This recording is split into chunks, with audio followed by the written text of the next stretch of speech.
راغبا في كل علم نافع. ينمو العلم ويتقدم بتقنياته ومجالاته، ومعه نطور أدواتنا في تقديم العلم الشرعي. أكاديمية زاد أكاديمية ينبوعها صاف. بسم الله الرحمن الرحيم. الحمد لله رب العالمين، والصلاة والسلام على أشرف المرسلين سيدنا محمد بن عبد الله وعلى آله وصحبه أجمعين. أدوكي فون الله أن يرى الله agbeti tóbi fún Ọlọ́run Ọba Allah. Àwa ṣe ọ̀pọ̀lọpọ̀ salatu fún Ànábì wa Muhammad sallallahu alayhi wa sallam. Ìkẹ́ Ọlọ́run kó máa bá Ànábì, kó máa mọ́ lórí ẹ̀, kó máa bá wọn ará ilé rẹ̀, àwọn sàhábà ẹ̀ àti gbogbo àwa àlè umma ẹ̀ pátá títí di ọjọ́ alkiyama. Akíra wa káàbọ̀ lójú iléeṣẹ́ wa, ojú iléeṣẹ́ yín Sunna TV Yoruba, níbi tá a ti ń kọ́ ẹ̀kọ́ nípa àgbọ́yé ẹ̀sìn, níbi tá a ti ń kọ́ ọ̀rọ̀ tọ́lọ́ àti tànábì wa Muhammad sallallahu alayhi wa sallam. Ojúléeṣẹ́ wa, ojúléeṣẹ́ yín, níbi tó já sí pé kí l'Ọlọ́hun wí, kí l'Ànábì wí, èwo nìlànà àwọn ẹni rẹ̀, ibo náà dúró sí oní ń tà ń gbọ́ mbẹ́.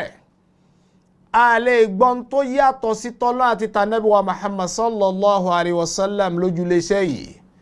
A kí gbogbo wa káàbọ̀, kọ́lọ́hun Ọba Allah kó bá ṣàlékún dáadáa oníkálukú wa. Àwọn agbé kíkí wa látorí àwọn tọ́lọ́hun Ọba Allah ló ń sábàbí rẹ̀ tàfi jọ ń ná ọjà dùnnú yìí, ọjà alùbáríkà yìí, ọjà rẹ̀ yìí. Kọ́lọ́hun Ọba Allah kó já jọ ná báyìí dénú ọgbà àlùjánnà. Àwọn náà ni àwọn ọmọ bàbá wa Seifu Àríkọ́ṣe, bẹ̀rẹ̀ látorí Alhaj Abdulrazak Seifu Àríkọ́ṣe.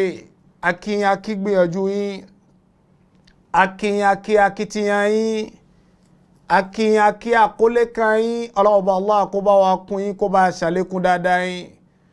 Agbàgbé Alhaji Musa Seifu Àríkọ́ṣe, akíyìn akígbìyànjú yín. Ọlọ́run ní dùn yín ládàá ìláyé ń bí ní kọ̀rọ̀ sáré ní gbangba alkiyama.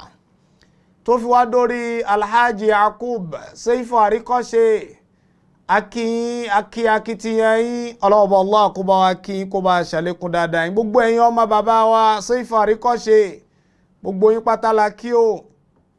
Eléyìí tẹ́ ń ṣe yìí, Ọlọ́run kó ṣe ní sadaqatan jariyah, kó ṣe ní sàárà tí ládàá ó máa sàn lọ bá bàbá yín, tí bàbá yín ó máa jèrè rẹ̀ nínú sàárè, tẹ́yìn náà ò ní pàdánù ládàá ẹ̀ níwájú Ọlọ́run Ọba subhanahu wa ta'ala. Allahumma amin.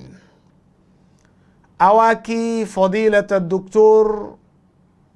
Al-Khabir Al-Mushrif Al-Basir Dr. Abdulrahim Shitu Sani, àwọn olóòtú àgbà tí wọ́n fi ọpọlọ wọn fi ń tó, làákàyè náà fi ń tó, tí sì ń gba títò. Làákàyè tẹ́ fi ń tó, làákàyè náà ò ní dàrú. Ọpọlọ tẹ́ fi ń tó, ọpọlọ náà ò ní jọba. Àlékún ìmánì, àlékún gbàgbọ́, àlékún fàyàbalẹ̀ Ọlọ́hun Ọba Allah bá ṣe fún yín.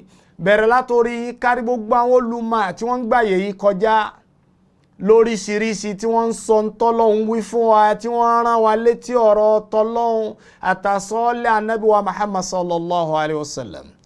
Ọlọ́hun Ọba Allah kó bá ṣe dáadáa fún ní kálukú wa. Èyí tá ń ṣe yìí Ọlọ́hun má dàlú wa láyà.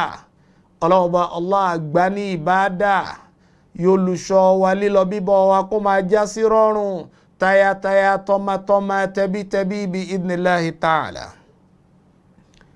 Àwa kí ilé agbára, àwọn ẹni rẹ̀ tọ́lọ́hun Ọba Allah ń lò, tí wọ́n wá dúró ti ṣẹ́ yìí pẹ̀lú ọpọlọ wọn, pẹ̀lú làákàyè wọn. Wọ́n ń gbé sókè, wọ́n ń gbé wálẹ̀. Àtọkùnrin àtobìnrin, Ọlọ́run ní jẹ́ máa padà sí aburú.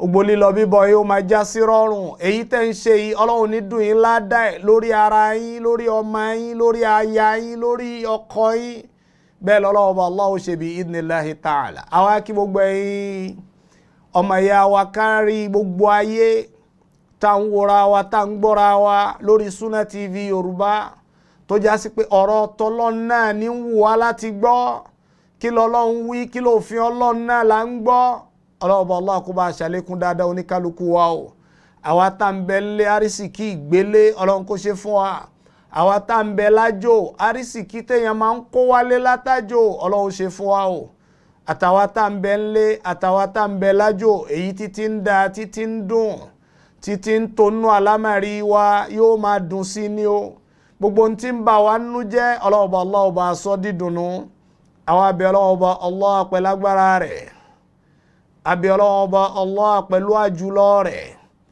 abẹ́ ọlọ́ọ̀bọ̀ Allah pẹ̀lú jẹ́kan ṣoṣo rẹ̀ bó ṣe ṣe wá lẹ́ni tí ń gbọ́ra wa tá ń wòra wa láyé ń bí Ọlọ́run kó ṣe wá bẹ́ẹ̀ ká máa gbọ́ra wa ká máa wòra wa nù ọgbà àlùjánnà Allahumma amin. gẹ́gẹ́ bí ìdánilẹ́kọ̀ọ́ yìí tí a ń bá bọ̀ nípa ọ̀rọ̀ yìgì síso asàlàyé fúnra wa almuharramatu minan nisa'i ta'bidan bisababil qaraba àwọn obìnrin wo la gbọ́dọ̀ fẹ́ títí tá a fi tẹ́rí gbà sọ tá a fi kú olórílẹ̀ a gbọ́dọ̀ fẹ́ wọn láyé ń bí èèwọ̀ ni tá a gbọ́dọ̀ fẹ́ wọn tó sì jẹ́ sábàbí ń tá a lè fi fẹ́ wọn ó ní ìjẹ́ bí asàlàyé wọn fúnra wa aka àwọn méje fúnra wa àwọn náà ni ìyá rẹ àbí ìyá rẹ àbí ìyá bàbá rẹ ọmọ rẹ lóbìnrin àbọ̀mọ tọ́mọ rẹ lóbìnrin bí lóbìnrin àbọ̀mọ rẹ lọ́kùnrin ọmọ tó bí lóbìnrin ò gbọ́dọ̀ fẹ́ ọmọ ìyá rẹ bàbá kan náà ìyá kan náà ló bí yín lóbìnrin bàbá kan náà ló pa yín pọ̀ lóbìnrin ìyá kan náà ló pa yín pọ̀ lóbìnrin ò gbọ́dọ̀ fẹ́ bẹ́ẹ̀ náà ni ọmọ tí ọmọ ìyá rẹ lọ́kùnrin bàbá kan náà ìyá kan náà ni bàbá kan náà ni ìyá kan náà ló pa yín pọ̀ ni ọmọ tó bí lóbìnrin ò gbọ́dọ̀ fẹ́ bẹ́ẹ̀ náà ni ọmọ ìyá rẹ lóbìnrin ọmọ tó náà bí lóbìnrin bàbá kan náà ló bí yín ni ìyá kan náà ni àbí bàbá ló pa yín pọ̀ ni àbí ìyá ló pa yín pọ̀ ni ò gbọ́dọ̀ fẹ́ bẹ́ẹ̀ náà ni ẹ̀gbọ́n bàbá rẹ àbábúrò bàbá rẹ ò gbọ́dọ̀ fẹ́ ẹlẹ́ẹ̀keje ni ẹ̀gbọ́n ìyá rẹ̀ àbábúrò ìyá rẹ̀ ò gbọ́dọ̀ fẹ́ a sì mẹ́rin wá fún wa ẹ̀rí tá a mú fúnra wa náà ni ọ̀rọ̀ ọlọ́ọ̀bá Allah tó ní hurrimat alaykum ummahatukum wa banatukum wa akhwatukum wa ammatukum wa khalatukum wa banatul akh wa banatul ukht ọlọ́ọ̀bá Allah ló ń ṣe léèwọ̀ fún yín fífẹ́ àwọn ìyá yín hurrima alaykum nikah ummahatikum kẹfẹ́ àwọn ìyá yín kẹfí wọ́n ṣayá èèwọ̀ ni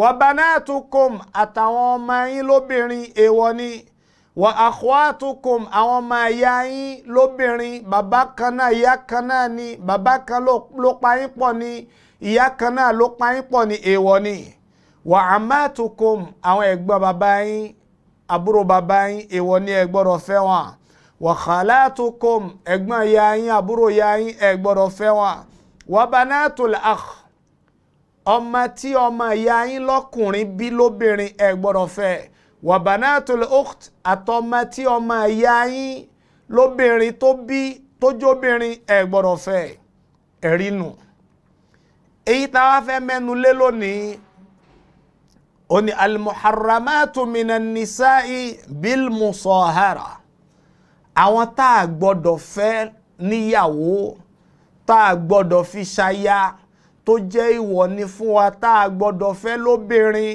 pẹ̀lú sábàbí ìjẹ́ àna ipe àti di àna kaná pẹ̀lú sábàbí ìjẹ́ àna ló fi jẹ́ ìwọ̀ fún wa tá a gbọ́dọ̀ fẹ́ àwọn la fẹ́ kà fúnra wa yìí àkọ́kọ́ nù wa oní zawjatul ab ìyàwó bàbá rẹ̀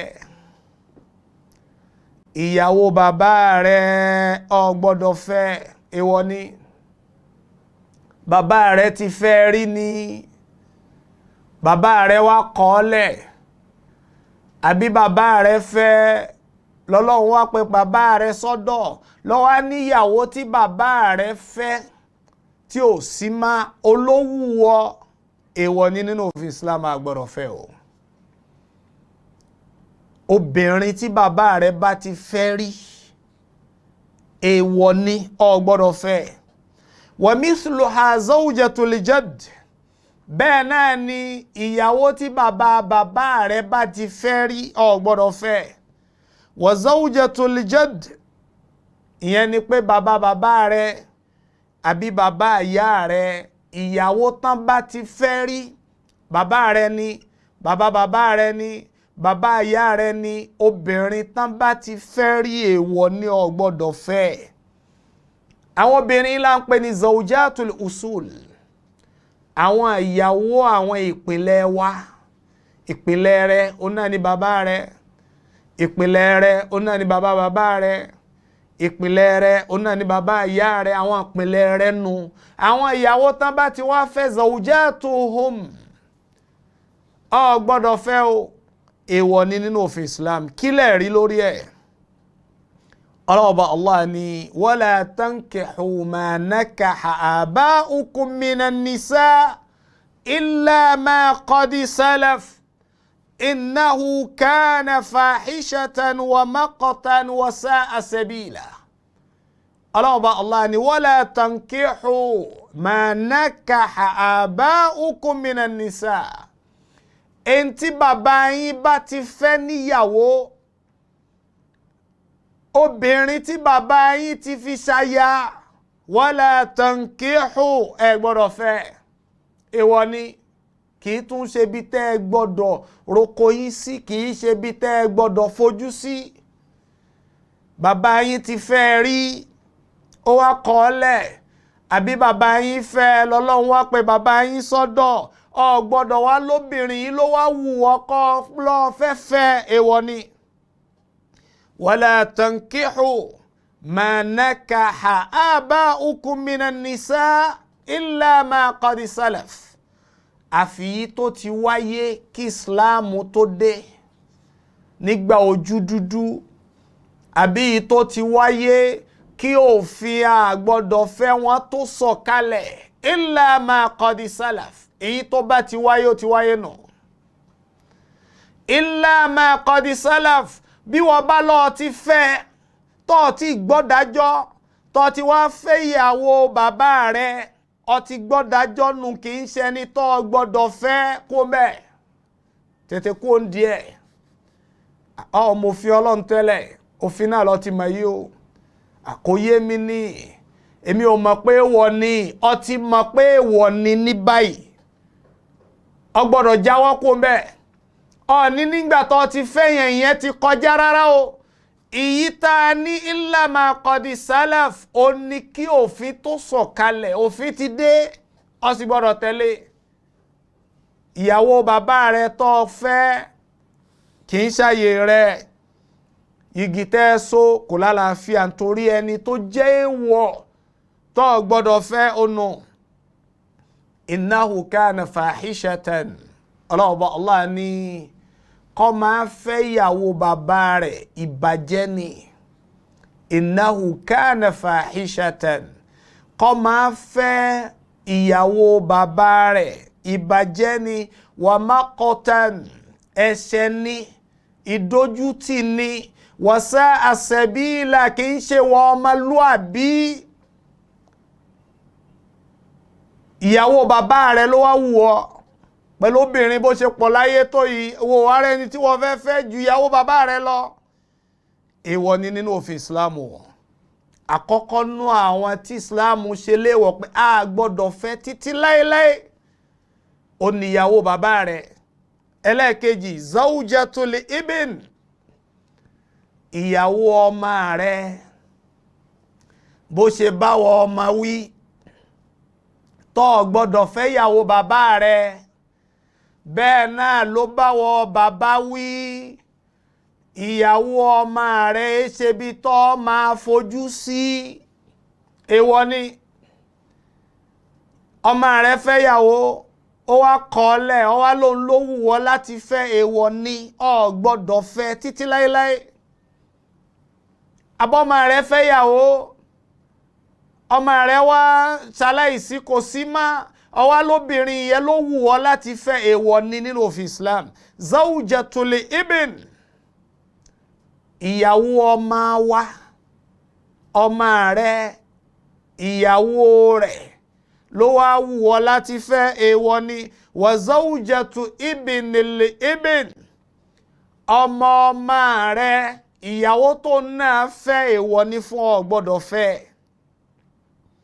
wa zawjatu ibnil bint ìyàwó ọmọ kùnrin tí ọmọ obìnrin rẹ̀ bí ọ gbọ́dọ̀ fẹ́ ìwọ bàbá èèwọ̀ ni fún ọ. àwọn eléyìí là ń pè ní zawjatul furu' àwọn ìyàwó àwọn furu' àwọn ẹ̀ka tó já sí pé àwa la jáde látọ̀dọ̀ wọn wọ́n jáde látọ̀dọ̀ wa àwọn ẹ̀ka tán tara wa jáde a gbọ́dọ̀ fẹ́ wọn. ìyàwó ọmọ rẹ̀ lọ́kùnrin ọmọ ọmọ rẹ̀ lọ́kùnrin ìyàwó rẹ̀ ọmọ ọmọ rẹ̀ lóbìnrin ìyàwó rẹ̀ ò gbọ́dọ̀ fẹ́. kílẹ̀ rí lórí ẹ̀ ó ní ọ̀rọ̀ ọlọ́ọ̀bá Allah tó ní wa halailu abinaikum alladhina min aslabikum àwọn ìyàwó àwọn ọmọ yín wa halailu abinaikum ay zawjatu awladikum zawjatu abinaikum àwọn ìyàwó àwọn ọmọ yín lọ́kùnrin alladhina min aslabikum àwọn ọmọ tẹ́ bí ni o tó tara yín jáde kì í ṣe ni tẹ́ fi sọmọ o. àlàyé ń bẹ ń bi eléyìí ọmọ tó gbàtọ́ ọmọ ọlọ́mọ tó gbọ́dọ̀ rẹ̀ tó gbàtọ́ abọ́mọ ọ̀dọ̀ tí ń gbọ́dọ̀ rẹ̀ abẹ́ni tí ń ṣiṣẹ́ lábẹ́ rẹ̀ tí è sọmọ rẹ̀ tó wá fẹ́ ìyàwó tó kọ ìyàwó lẹ̀ àwọn èyí nǹkan ni èèwọ̀ pọ̀ gbọ́dọ̀ fẹ́ obìnrin yẹn o.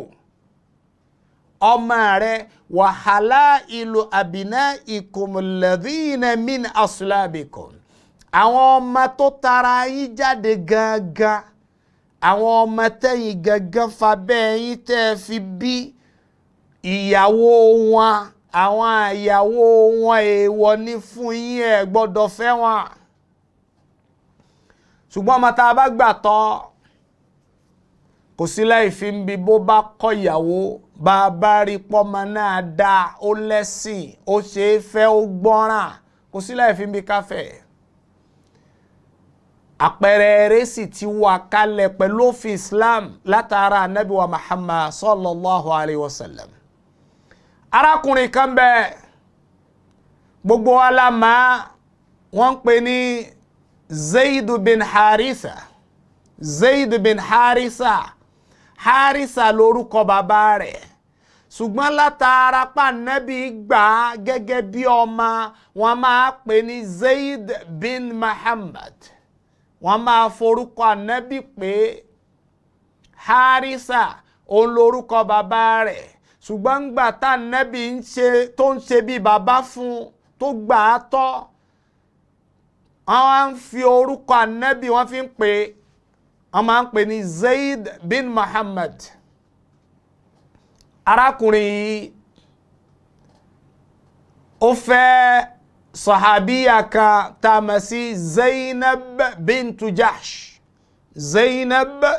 Jahsh sahabiya tó fẹ́ yìí àárín wọn ò dá wọn àgbọ́ra wọn yé débi pé àìlè fẹ́ra ẹni má ó padà wá ṣẹlẹ̀ ìkọrẹ ẹni lẹ̀ ó wá ṣẹlẹ̀ láàrin wọn. ìgbà tí ìkọrẹ ẹni lẹ̀ ṣẹlẹ̀ láàrin wọn obìnrin yìí wo ànábì wa Muhammad sallallahu alayhi wa sallam láti fẹ́ òun náà sì wo ànábì wo òun náà láti fi ṣọkọ lànàbí wa ń bẹ̀rù pé àyè tí gbọ́ káwa ni mo fẹ́ ẹni tí ọmọ mi kọ́lẹ̀ ìyàwó ọmọ mi tó kọ́lẹ̀ ni mo wá fẹ́ kí sì sọmọ ànábì ẹni tá ànábì gbàtọ́ táwa ń forúkọ ànábì pè ó ní zọ́hírà tá ń pè ní zọ́hírà tó tabanni fil Islam ká máa forúkọ èèyàn fi pé ọmọ tá a gbàtọ́ ló fi jẹ́ èèwọ̀ nínú òfin Islam lọ́lọ́run fi sọ́dé èèwọ̀ pé ud'uhum li abaihim orúkọ bàbá wọn ni ẹ fi pè wọ́n ẹ gbà wọ́n tọ́ ò ní kẹ́ ẹ máa wá yí orúkọ bàbá wọn padà ud'uhum li abaihim orúkọ bàbá wọn ni ẹ fi pè wọ́n dhalika aqsatu inda Allah ìyẹn lẹ́ẹ̀ fi ṣe déédéé níwájú Ọlọ́hun Ọba subhanahu wa ta'ala anabi wa ń bẹ̀rù pé tọ̀ àti gbọ́ kó máa bò ń lórúkọ jẹ́ ipò ń fẹ́ obìnrin tí ọmọ tòun kọ́lẹ̀ lòun wá fẹ́ lọ́lọ́run Ọba Allah wa sọ àyà kalẹ̀ láti fi jẹ́ ẹ̀kọ́ fún wa Ọlọ́run Ọba Allah ni falamma qada Zaidu minha wataran zawwajnakaha nígbà tí Zaidu bin Harisa tó fẹ́ Zainab bintu Jahsh tí wọ́n wá gbọ́ra wọn yé mọ́tọ́ kọra wọn lẹ̀ falamma qada Zaidu minha wataran táwa padà wá fira wọn lẹ̀ zawwajnaka àwọn Ọlọ́run Ọba Allah la fi fún ọ àwọn ayọ̀ǹda pọ̀ gbọ́dọ̀ fẹ́ ọ lè fẹ́ kì í ṣe wọ̀ láti fẹ́ fún ọ torí pé anabi wa takhsha nasa wallahu ahaqqu an takhsha anabi ń bẹ̀rù táwọn èèyàn ó wí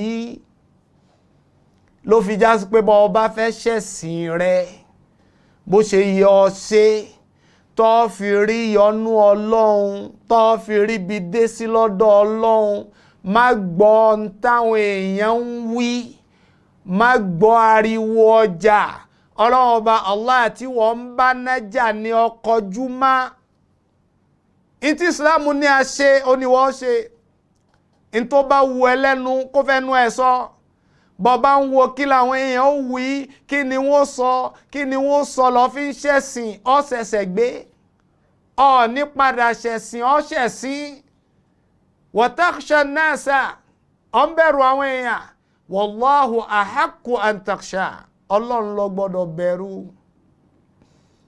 ló fi wá jẹ́ òfin pé tọ̀ ẹni tá a bá gbà tọ́ kì í ṣọmọ wa a gbọ́dọ̀ forúkọ wa fi máa pè é bó bá sì fẹ́ ìyàwó tó kọ̀ ìyàwó yìí lẹ̀ kì í ṣèwọ̀ fún wa láti fẹ́ ìyàwó yìí so ó ní àlàyé tí ń bẹ́ẹ̀ èyí tó jẹ́ ìwọ̀ fún ọ tó gbọ́dọ̀ fẹ́ ó ní halailu abinaikum ay zawjatu abinaikum alladhina min aslabikum àwọn ìyàwó àwọn ọmọ tẹ́yìn gangan bí fúnra yín ìyẹn ló jẹ́ ìwọ̀ fún yín báwọn ọmọ yìí bá kọ àwọn ìyàwó yìí lẹ̀ ẹ gbọ́dọ̀ fẹ́ wọn ẹlẹ́ẹ̀kẹta ummu zawja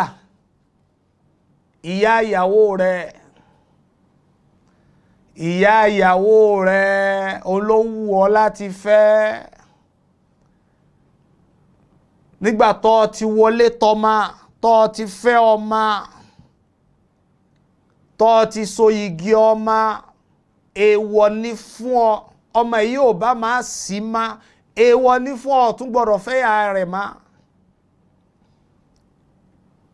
èèwọ̀ ní fún ọ gbọ́dọ̀ fẹ́ ìyá ìyàwó rẹ̀ àbí ìyá tó bí ìyá ìyàwó rẹ̀ èèwọ̀ ní fún ọ ẹ̀rí lórí ẹni ọ̀rọ̀ ọlọ́ọ̀bá Allah tó ní wa ummahatu nisaikum àwọn àyà àwọn ìyàwó yín èèwọ̀ ní fún yín ẹ gbọ́dọ̀ fẹ́ wọn àwọn mẹ́ta tá a kálẹ̀ yìí àwùlà salas muharramat bi mujarrad al-aqd bọ́ bá ti so yìgì bí bàbá rẹ̀ bá ti so yìgì obìnrin tó ti so yìgì ìyàwó tó so yìgì rẹ̀ bí mujarrad al-aqd ó bá ti so yìgì rẹ̀ ó ti jẹ́ ìwọ̀ fún ọ ó tún gbọ́dọ̀ fẹ́ má ọmọ rẹ ti so igi obìnrin ó ti jẹ́ ìwọ̀ fún ọ ó gbọ́dọ̀ fẹ́ má ó ti so igi ọmọ èèwọ̀ ní fún ọ gbọ́dọ̀ fẹ́ ya rẹ̀ sawa dakhala bisababil muharram aw lam yadkhul ó wọlé tọ̀ kò wọlé tọ̀ bọ́ bá ti so igi bí igi bá ti wà ń bẹ̀ ó ti dèwọ̀ ó gbọ́dọ̀ fẹ́ ọmọ. ẹlẹ́kẹrin bíntu zawja ọmọbìnrin tíyàwó rẹ̀ bí ìyàwó tó fẹ́ ó ti bímọ síbì kan ó ti lọ́kọ rí ó wá lọ́mọ obìnrin tó ti bí ọmọ obìnrin tíyàwó rẹ̀ tó so igi ti bí hùn èèwọ̀ ni ó gbọ́dọ̀ fẹ́ má ó là ń pè ní arọbíbà ọmọ tí ìyàwó rẹ̀ tó ti bí fẹ́ nìkan ó ń tọ́mọ èyí nínú ilé rẹ̀ ni àbò ń tọ́ ń bò mí kò jẹ́ dandan kó já sí pé nínú ilé rẹ̀ ni ó ti tọ́ rárá kó tó di èèwọ̀ fún ọ rárá. ìsìláàmù ní bó bá ti bímọ obìnrin tó sì ti wọlé tọ̀ ìyá èèwọ̀ ni ó tún gbọ́dọ̀ fẹ́ ọmọ yìí má. li qawlihi ta'ala ẹ̀rí lórí ẹ̀ ní ọ̀rọ̀ ọlọ́ọ̀bà Allah tó ní وربائبكم اللاتي في حجوركم من نسائكم اللاتي دخلتم بهن ọmọ ìyàwó yín tó gbé wá tọ́ nínú ilé yín àbọ́mọ ìyàwó yín tó ti bí tí ń tọ́ ń bì kan èèwọ̀ ni fún yín láti fẹ́ وربائبكم اللاتي في حجوركم nínú ilé yín tí ń bẹ́ẹ̀ kì í ṣe ṣártù kì í ṣe májẹ̀mú láti fi jẹ́ èèwọ̀ nìkan kì í jẹ́ pé èyí tó ń bẹ nínú ilé nìkan ló jẹ́ èèwọ̀ fún yín láti fẹ́ rárá kò bá má sí nínú ilé yín tó gbà tọ́ tó jẹ́ ọmọ ìyàwó rẹ tẹ́lómi ń tọ́ ó ti di èèwọ̀ fún ọ láti fẹ́ bọ́ ọ bá ti wọlé tọ̀ yá. وربائبكم اللاتي في حجوركم من نسائكم اللاتي دخلتم بهن làwọn olùmọ́fi ní la yushtaratu fi tahrim kì í ṣe májẹ̀mú táàfi ló ti jẹ́ èèwọ̀ an takuna rabiba tarabbat fi hujri zawji ummiha ìpè ọmọbìnrin táwọn wíhùn kì í ṣe májẹ̀mú kó já sí pé nínú ilé ọkọ ìyá ẹ̀ náà ti tọ́ kì í ṣe májẹ̀mú. wa innama dhukira qaydul hujr libayan al-ghalib ntí àyà fi tọ́ka pé tọ̀ tí wọ́n tọ́nu léyìn onípò ló pọ̀ jù nínú ṣe bàbá fẹ́ obìnrin à ń fẹ́ tọmọtọmọ ní láti fi ṣiṣẹ́ Ọlọ́run lára ẹ̀ olópọ̀ jù bàbá fẹ́ obìnrin tó ti bímọ rí ó fẹ́ pẹ̀lú ọmọ rẹ̀ lọ́ọ́ fi ṣiṣẹ́ Ọlọ́run lára ẹ̀ bọ́ọ̀bá wá rí i pé fífẹ́ pẹ̀lú ọmọ rẹ̀ ọkọ̀mọ̀ ẹ̀ wà pẹ̀lú kó jẹ́ àkóbá fún àbí fìtínà kò sílẹ̀ ìfi ń bí kẹjọ sọ kó wà ń bomi ọ sì máa mójútó ọ máa ràn yá yìí lọ́wọ́ ń bi títọ́ ẹ̀ nínú iṣẹ́ oore tá a lè ṣe tá a fi rí ọ̀nà ọlọ́ọ̀bá subhanahu wa ta'ala. فهذه البنت تحرم على الرجل إذا دخل بأمها àrọ̀bíbà táwọn yìí obìnrin táwọn yìí yóò máa jẹ́ ìwọ̀ fọkùnrin tí ò gbọ́dọ̀ fẹ́ bí ọkùnrin yẹn bá ti wọlé tọ̀ ya rẹ̀. fa in lam yadkhulu biha tó bá já sí pé ọkùnrin yẹn ò tí ì wọlé tọ̀ ya rẹ̀ ka an talaqa li umma aw matat qabla ad-dukhul fa innahu yajuzu lahu nikahu ibnatiha. bó bá jẹ́ ọkùnrin yẹn ò tí ì wọlé tọ̀ ya tọkùnrin yẹn fi kọ̀ ya lẹ̀ pé mi ò fẹ́ ọmọ wọ́n so igi ṣùgbọ́n kò tí ì wọlé tọ̀ ló fi lówó fẹ́ mọ́ mo sì ń kan mú kò yẹ kì í ṣe ń tó yẹ ń fẹ́ aw matat qabla dukhul àbó tiẹ̀ wúnú ètò ọlọ́run pè sọ́dọ̀ kó tó di pé ó wá wọlé tọ́ fa innahu tó bá ṣẹlẹ̀ bẹ́ẹ̀ yajuzu lirrajuli nikahu ibnatiha ó lè fẹ́ ya rẹ̀ ó lè fẹ́ ọmọ rẹ̀ nikahu ibnatiha ó lè fẹ́ ọmọ rẹ̀ bó bá ti wọlé tọ̀ ya látara ayé al-Qur'an tó ní fa in lam takunu dakhaltu bihin fala junaha alaykum bẹ́ẹ̀ bá ti wá wọlé tọ̀ ya kò sí ẹ̀ṣẹ̀ fún yín kẹ́ ẹ fẹ́ ọmọ rẹ̀. ẹ wá wo tí ń ṣẹlẹ̀ láwùjọ wa ẹlòmíì bí ṣe ń fẹ́ ọmọ ní tó ń fẹ́ ya ọ̀ ń sọkọ fọ́mọ ọ̀ ń sọkọ fún ya àwa ń jẹ ìwọ̀ àwa ń wẹ̀ à ń dàgbà à ń wẹ̀ nínú èèwọ̀ à ń lọ à ń bọ̀ nínú èèwọ̀ ntọ́lọ̀ ń ṣe léèwọ̀ làwa mójútó ó làwa ń rìn nípasẹ̀ rẹ̀.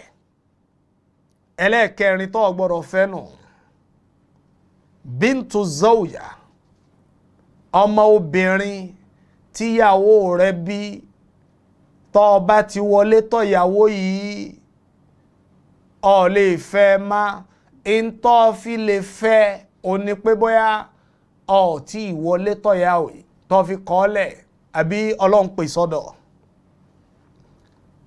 ẹlẹ́ẹ̀karùn-ún yuhramu ala al-mar'ati zawju ummiha bẹ́ẹ̀ náà lọ́mọ obìnrin ọkọ tí ìyá rẹ̀ ti fẹ́ rí tàfi kọra wọn lẹ̀ àbí ìyá rẹ̀ fi ṣaláìsí ọkùnrin yìí èèwọ̀ ní fún ọ lè fi ṣọkọ ìwọ obìnrin. yuhram ala al-mar'a zawju ummiha ọkọ ìyá rẹ̀ ọ lè fẹ́ o wa zawju ibnatiha ọkọ ọmọ rẹ̀ lóbìnrin ìwọ ìyá ọmọ rẹ̀ lóbìnrin ọkọ rẹ̀ ṣaláìsí ọmọ rẹ̀ ṣaláìsí ló wá ní ọkọ ọmọ rẹ̀ lóbìnrin yìí ló fẹ́ èèwọ̀ ni o. wa ibnu zawjiha àbí bẹ́ẹ̀ kọ́ ọmọ ọkọ rẹ̀ ọmọ tó bí olówó ń wù ọ́ tó fẹ́ ìwọ ìyá èèwọ̀ ni o ò gbọ́dọ̀ fẹ́. wa abu zawjiha àbí bàbá ọkọ rẹ̀ èèwọ̀ ni ò gbọ́dọ̀ fẹ́. obìnrin ò gbọ́dọ̀ fẹ́ ọkọ ìyá ẹ̀ èèwọ̀ ni tó fi tẹ́rí gbaṣọ ò gbọ́dọ̀ fẹ́ ọkọ ìyá rẹ̀ ò gbọ́dọ̀ fẹ́ ọkọ ọmọ rẹ̀ lóbìnrin ọkọ rẹ̀ ò gbọ́dọ̀ fẹ́ ò gbọ́dọ̀ fẹ́ ọmọ ọkọ rẹ̀ ọmọ ọkùnrin tó bí ò gbọ́dọ̀ fẹ́ ò sì gbọ́dọ̀ fẹ́ bàbá ọkọ rẹ̀ ò gbọ́dọ̀ fẹ́. ẹ wò yí tá a kálẹ̀ yìí ẹ wà àwùjọ wa a ti kó sínú èèwọ̀ rẹpẹtẹ. obìnrin mi ọkọ ìyá ẹ̀ ló jókòó tì pé ọkọ ìyá tòun lòun ó fẹ́ kò sì sí tí ìyá tòun ó ṣe. ọkọ ìyá rẹ̀ olọ́lọ́ fẹ́ kò sì sí tí ìyá rẹ̀ ó ṣe. abọ́kọ ọmọ rẹ̀ lóbìnrin ni wọ́n ìyá náà lọ́ọ́ fẹ́ kò sì sí tọ́mọ rẹ̀ ó ṣe. àbí ọmọ ọkọ rẹ̀ àbí bàbá ọkọ rẹ̀ gbogbo àwọn eléyìí èèwọ̀ ni nínú òfin Islam o. kọ́lọ́ọ̀bọ Allah kó jẹ́ ká ní àgbọ́yé ẹ̀sìn jù báyìí lọ. á sinmi díẹ̀ á wá padà wá láìpẹ́ ibi idhnil hayyil qayyum. Assalamu alaikum warahmatullahi wabarakatuh. Ìkànnì tẹ́ ń wò yìí náà ní ìkànnì Sunna TV níbi tí àwọn onímọ̀ ti ń tẹ̀ ìmọ́lẹ̀ sórí ẹ̀sìn Islam látòrí Sunna TV ìmọ́lẹ̀ nínú Sunna Nabi Muhammad sallallahu alayhi wa sallam. Ní gbogbo ìgbà ní kẹ́ ẹ máa wò wá tí ẹ sì máa rí ẹ̀kọ́ ẹ̀sìn kọ́ lórí ìkànnì yìí náà ni o. Òun ló múlẹ̀ rẹ̀kẹ̀tẹ̀ yàtọ̀ yìí gbogbo mùsùlùmí lọ́kùnrin àti lóbìnrin ẹ jẹ́ ká máa wo Sunna TV ẹ jẹ́ àwọn ọmọ wa náà máa wo Sunna TV kí kí wọ́n lè bá ní ìmọ̀ tó péye nípa Sunna. Ìkànnì tó ń tàn mọ́lẹ̀ sínú ẹ̀sìn ni Sunna TV Yorùbá. Ẹ máa wò wá ní gbogbo ìgbà kẹ́sì máa kọ́ ẹ̀kọ́ tó péye nípa Sunna. Gẹ́gẹ́ bí àlàyé yìí tá ń bá bọ̀ nípa al-muharramatu minan nisa, àwọn obìnrin tá a gbọ́dọ̀ fẹ́ nílànà tọ́lọ́ àti tànàbí wa Muhammad sallallahu alayhi wa sallam. A ti ṣàlàyé fúnra wa àwọn àwòlá gbọ́dọ̀ fẹ́ látara ìjẹ́ àna. Àwọn náà ni ìyàwó bàbá rẹ̀, àbí ìyàwó ọmọ rẹ̀, àbí ọmọ ìyàwó rẹ̀, àbí ìyá ìyá rẹ̀, ò gbọ́dọ̀ fẹ́ wọn. Bẹ́ẹ̀ náà lóbìnrin náà ò gbọ́dọ̀ fẹ́ ọkọ ìyá rẹ̀, àbí kó fẹ́ ọkọ ọmọ rẹ̀, àbí kó fẹ́ ọmọ ọkọ rẹ̀, àbí kó fẹ́ bàbá ọkọ ẹ̀. A ṣàlàyé gbogbo eléyìí fún wa.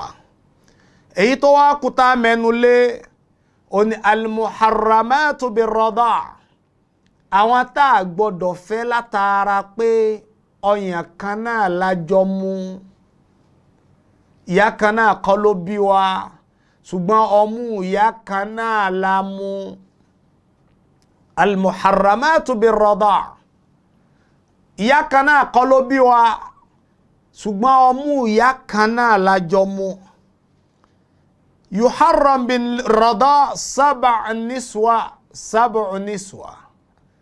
Àwọn obìnrin méje ló jẹ́ ìwọ̀ nínú òfin Islam tá a gbọ́dọ̀ fẹ́ pẹ̀lú sábàbí pé ọmú kan náà lájọ mú.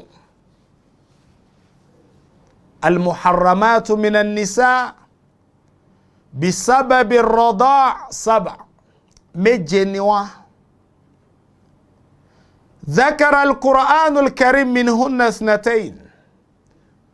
Al-Qur'an ni sọ méjì fún wa nínú àwọn méjèèje yìí.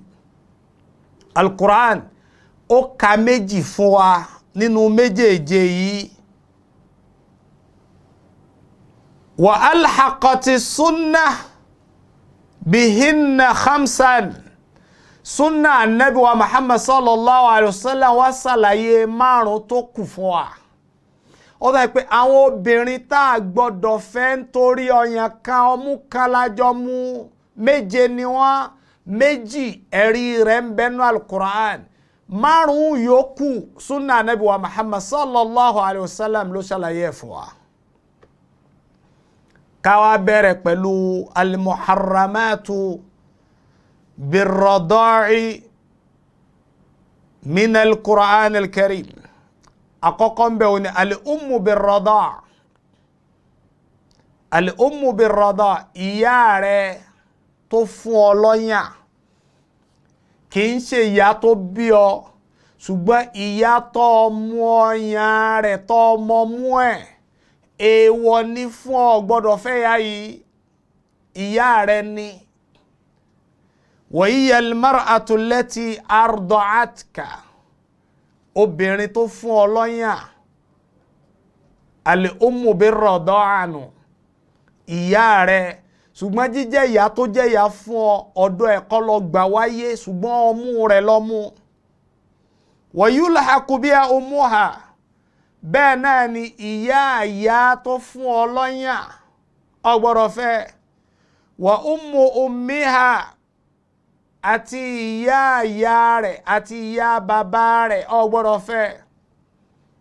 Ìyá tó fún ọ lọ́yàn tó mú ọmú ẹ̀, èèwọ̀ ni, ò gbọ́dọ̀ wá ló lọ́ọ́ fẹ́, àbí ìyá rẹ̀ àbí ìyá bàbá rẹ̀, èèwọ̀ ni. Ẹlẹ́ẹ̀kejì nínú àwọn tí Islam ṣe léèwọ̀ pẹ̀lú aya al-Qur'an tá a gbọ́dọ̀ fẹ́ nítorí sábàbí ìfúnra ẹni lọ́yàn, ó ní al-ukhtu bir-rada', ọmọ ìyá rẹ̀ lóbìnrin, ọyàn ló sọ yín dọmọ ìyá, ọmọ obìnrin tẹ́ ẹ jọ mú ọmú kan náà, ọmọ ìyá rẹ̀ mina ar-rada'anu, ìyá kan kọ́ ló bí yín bẹ́ẹ̀ ni ṣùgbọ́n ìyá kan náà ló fún yín lọ́yàn ọmú ìyá kan náà lẹ mú ó ti wá dọ́mọ ìyá rẹ̀ ukhtuka mina ar-radaa ọmọ ìyá rẹ̀ níbi ọyàn mímú ọ̀nà wa hiya allati rud'at min ummik wa hiya allati rud'at min ummik òun lóbìnrin tí ó já sí pé ọmú ìyá rẹ̀ ló mú ọmú ìyá tiẹ̀ tí wọ́n mú ìyá tó bí ọ ọmú rẹ̀ tó mú ọmọ obìnrin tó náà mú ọmú yẹn ọmọ ìyá rẹ̀ ni hiya allati rud'at min ummik aw rada'ta min ummiha àbí bẹ́ẹ̀ kọ́ ìyá ọmọbìnrin yìí tó mú ọyàn rẹ̀ níwọ náà tún mọ ọyàn ìyá yìí ẹ wá jọ pàdé níbi ọyàn ìyá tiẹ̀ òun náà mọ ọyàn ìyá rẹ̀ àbí ìyá tiẹ̀ níwọ náà mọ ọyàn ìyá rẹ̀ aw rudi'ta anta wa hiya min imra'atin wahida àbí bẹ́ẹ̀ kọ́ àtiwọ́ àtò ọyàn ìyá yín kọ́ lẹ mú ṣùgbọ́n obìnrin kan náà lẹ́jọ́ mú ọyàn rẹ̀ ọmọ ọyàn ìyá rẹ̀ ìwọ tó jọkùnrin òun tó jẹ́ obìnrin òun náà mọ ọyàn ìyá rẹ̀ ṣùgbọ́n ìyá kan náà ló wá fẹ́yìn méjèèjì lọ́yàn aw rudi'ta min zawjati abiha àbí bẹ́ẹ̀ kọ́ ọyàn ìyàwó bàbá rẹ̀ ló mú ọyàn ìyàwó bàbá ẹ̀ ìyàwó bàbá ẹ̀ kì í ṣe ìyá tiẹ̀ gangan bàbá rẹ̀ ìyàwó bóyá bàbá rẹ̀ ó fẹ́ ìyàwó méjì ni wọ́n wá mú ọyàn ọ̀kan nú ìyàwó bàbá yẹn bó bá ti mú ọyàn ìyàwó bàbá yẹn ó ti mú ọyàn ìyá rẹ̀ nù ó ti mú ọyàn ìyá rẹ̀ nù ó sọ pé o gbọ́dọ̀ fẹ́ ọmọ yẹn. aw rud'at hiya min zawjati abik àbí bẹ́ẹ̀ kọ́ òun gan mú ọyàn ìyàwó bàbá tiẹ̀ bàbá rẹ̀ ìyàwó bàbá rẹ̀ ọyàn rẹ̀ ló mú ẹ ti jọ pàdé ń bi ọyàn nù ọyàn tẹ́ ẹ jọ mú ń ti jẹ́ ó ti sọ di èèwọ̀ fún yín pé ẹ gbọ́dọ̀ fẹ́ra yín ọyàn ìyá rẹ̀ ló mú ni ìwọ ló mú ọyàn ìyá rẹ̀ ni àtiwọ́ àtòun ọyàn obìnrin kan lẹ́jọ́ mú ni ọyàn ìyàwó bàbá rẹ̀ ni wọ́n ọkùnrin mú ni ọyàn ìyàwó bàbá tiwọ́ ọkùnrin ló ń mú ni ìyówó jẹ́ bẹ́ẹ̀ ó ti di èèwọ̀ pé ẹ lè fẹ́ra yín látara pé ọyàn kan náà lẹ́jọ́ mú kí lè rí lórí ẹ̀ ó ní ọ̀rọ̀ ọlọ́ọ̀bà Allah tó ní wa ummahatukum allati arda'nakum wa akhwatukum min ar-radaa àwọn ìyá yín tó fún yín lọ́yàn tó fún yín lọ́mú tẹ́ mú ọmú wọn èèwọ̀ ni ẹ gbọ́dọ̀ fẹ́ wọn àwọn ìyá òun kọ́ ló bí yín ṣùgbọ́n ọyàn rẹ̀ lẹ́mú ó ti dìyà yín èèwọ̀ ni fún yín ẹ gbọ́dọ̀ fẹ́ wa akhwatukum min ar-radaa àbáwọn ọmọ ìyá tó yẹ pé ọyàn ló pa yín pọ̀ ọyàn ìyá rẹ̀ ló mú ni ìwọ ló mú ọyàn ìyá rẹ̀ ni àtiwọ́ àti ẹ̀ ọyàn ìyá kan náà lẹ́jọ́ mú ni àbó mú ọyàn ìyàwó bàbá rẹ̀ àbí wọ́n lọ mú ọyàn ìyàwó bàbá rẹ̀ èyí ó wọ ọjẹ́ mbẹ́ ó ti di èèwọ̀ ẹ gbọ́dọ̀ fẹ́ra yín wa ummahatukum allati arda'nakum wa akhwatukum min ar-radaa ẹ̀rí nínú al-Qur'an al-Karim àwọn méjèèjì tí ẹ̀rí ń bẹ fún al-Qur'an nínú al-Qur'an fún tá a lè fẹ́ nítorí pọ́yàn kan náà lájọ́ mú ọ̀nà èyí tó kù ní àwọn márùn-ún tá a rẹ́rí fún nínú Sunna Ànábì wa Muhammad sallallahu alayhi wa sallam tá a lè fẹ́ wọn torí pọ́yàn kan lájọ́ mú ṣùgbọ́n ààrí ẹ̀rí tí wọ́n nínú al-Qur'an sunna anabi wa Muhammad sallallahu alayhi wa sallam ló ṣàlàyé ìjẹ́ ìwọ̀ tiwọn. Àkọ́kọ́ nu oní bintul akh min ar-rada,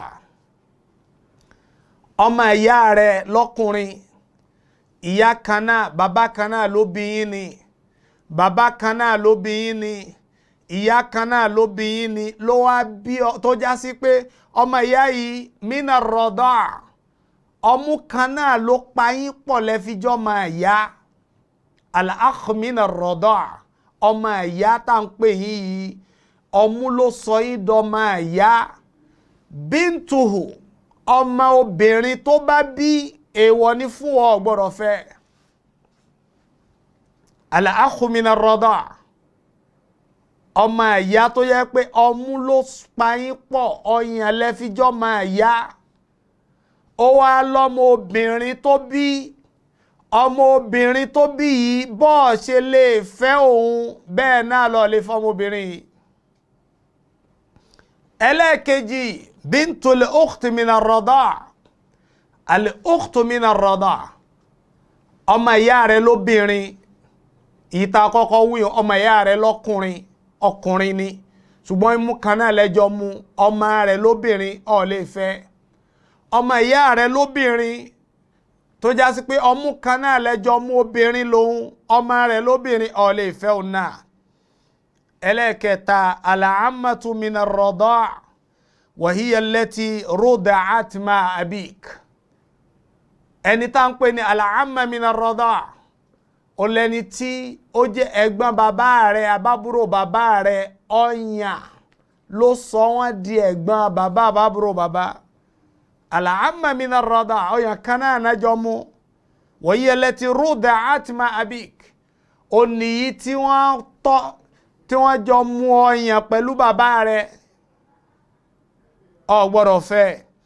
Wal khalatu min ar-rada' wa hiya allati ruda'at ma ummik, bẹ́ẹ̀ náà ni àbúrò ìyá rẹ̀ abẹ́gbọ́n ìyá rẹ̀ tí òun àti ìyá rẹ̀ jọ mọ mú kan náà, ò gbọ́dọ̀ fẹ́ òun náà. Tàkọ́kọ́ ẹ̀gbọ́n bàbá rẹ̀ àbábúrò bàbá rẹ̀ tán jọ mọ mú kan náà, ò gbọ́dọ̀ fẹ́. Ẹlẹ́ẹ̀kejì ó ní ẹ̀gbọ́n ìyá rẹ̀ àbábúrò ìyá rẹ̀ tọ́jọ́ ọmú kan náà, ò gbọ́dọ̀ fẹ́. Ẹlẹ́ẹ̀karùn albintu min ar-rada' wa hiya allati ruda'at min zawjatik fayakunu ar-rajulu aban laha min ar-rada', ọmọ obìnrin tó já sí pé ìyàwó rẹ̀ ló fún lọ́yàn, a máa pè ní bintuka min ar-rada', ọmọ rẹ̀ ni níbi ọyàn mímu ló ti jọmọ rẹ̀, torí ìyàwó rẹ̀ ló fún lọ́yàn. Ìyàwó rẹ̀ fún lọ́yàn, ó ti dọmọ rẹ̀, èèwọ̀ ni fún ọ lè fẹ́.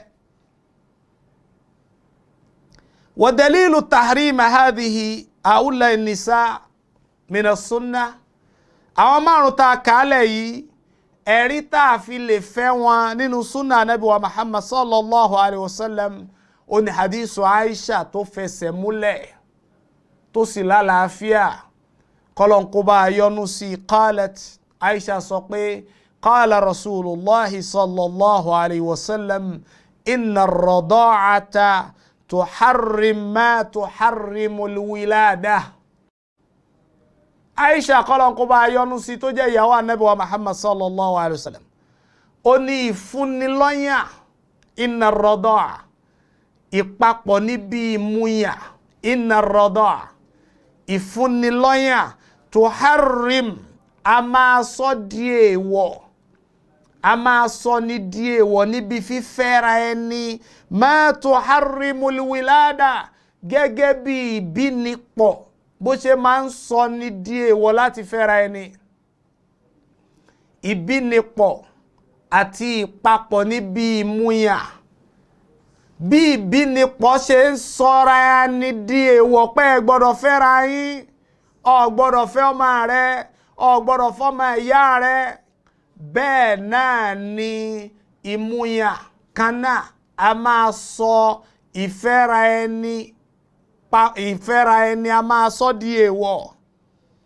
Ẹ̀rí àkọ́kọ́ nù, inna ar-rada'ata tuharrimu ma tuharrimu alwiladatu inna ar-rada'ata tuharrimu ma tuharrimu alwilada ntí ìbíni tó sọdẹ̀wọ̀ ìfúnnilọ́yà òun náà sọdẹ̀wọ̀.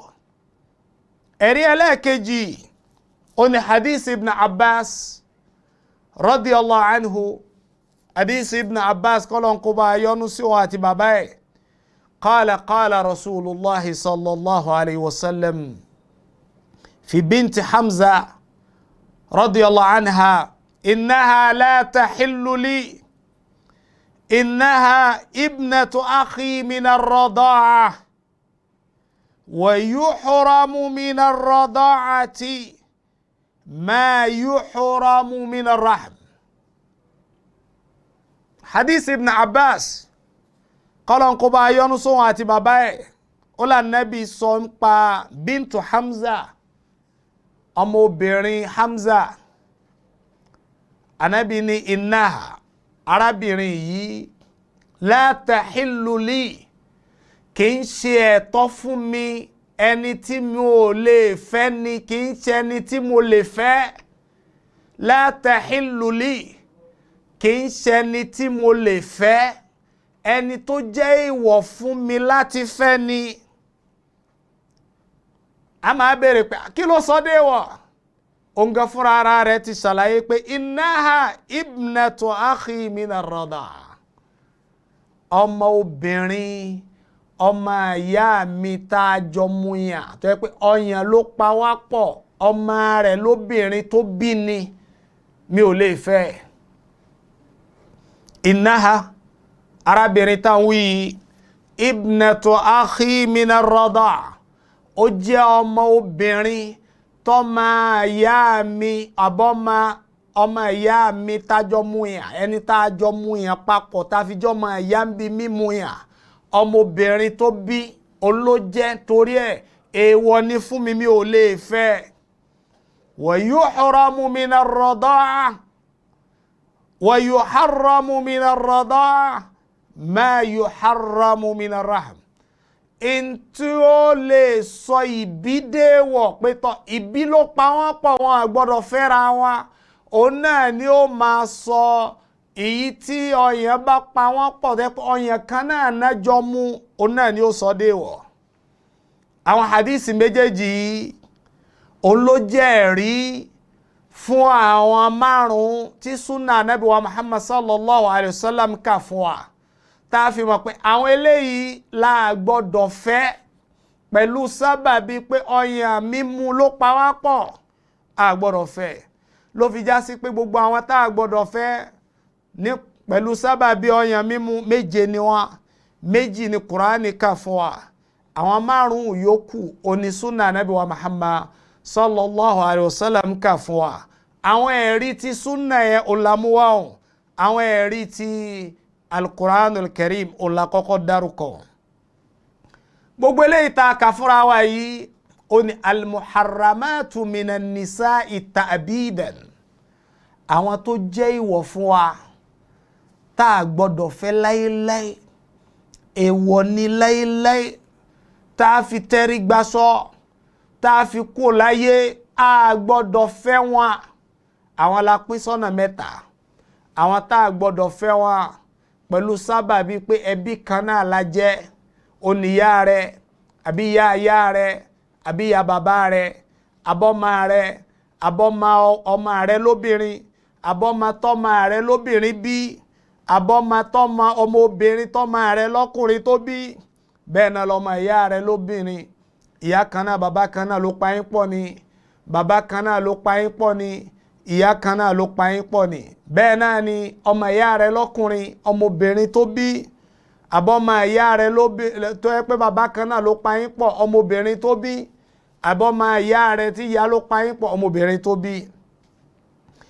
bẹ́ẹ̀ náà ni ọmọ ìyá rẹ̀ bàbá kan náà ìyá kan náà ní lóbìnrin tó wá bí ọmọ obìnrin, ọmọ yẹn ò gbọ́dọ̀ fẹ́. àbí bàbá kan náà ló pa yín pọ̀, ọmọ yẹn ò gbọ́dọ̀ fẹ́. àbí ìyá kan náà ló pa yín pọ̀, ò gbọ́dọ̀ fẹ́ ru ọmọ náà.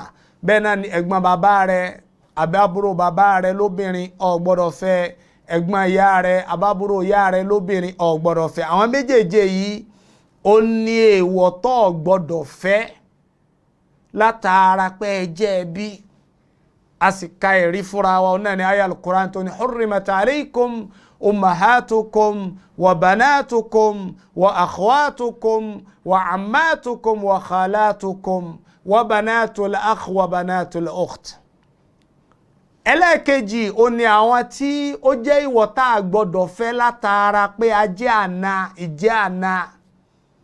Àwọn yẹn ó ní ìyàwó bàbá rẹ, ìyàwó ọmọ rẹ, ìyá ìyàwó rẹ, ọmọ ìyàwó rẹ tó bí.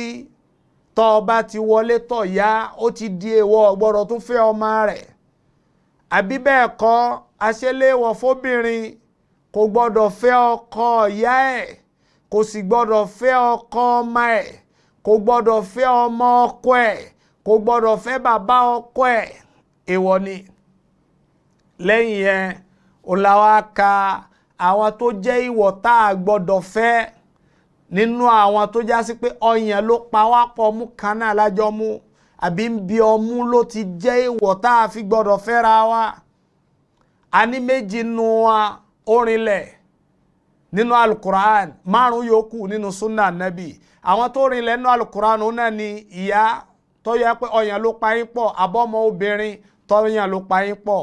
Àwọn márùn yòókù olaka fúnra wa nínú sunna nabi wa Muhammad sallallahu alayhi wa sallam yẹn. Kọ́lá ọba Allah kó jẹ́ ká ní agbóyẹ̀sìn jù báyìí lọ. Eléyìí tá a wí ọlọ́njọ́ wúlò fáwọn tá a sọ àtẹ̀yìn tẹ́ gbọ́. Subhanaka Allahumma bihamdik. أشهد أن لا إله إلا أنت أستغفرك وأتوب إليك. الله أكبر الله أكبر الله أكبر لا إله إلا الله الله أكبر الله أكبر ولله الله أكبر الله أكبر الله أكبر لا إله إلا الله الله أكبر الله أكبر ولله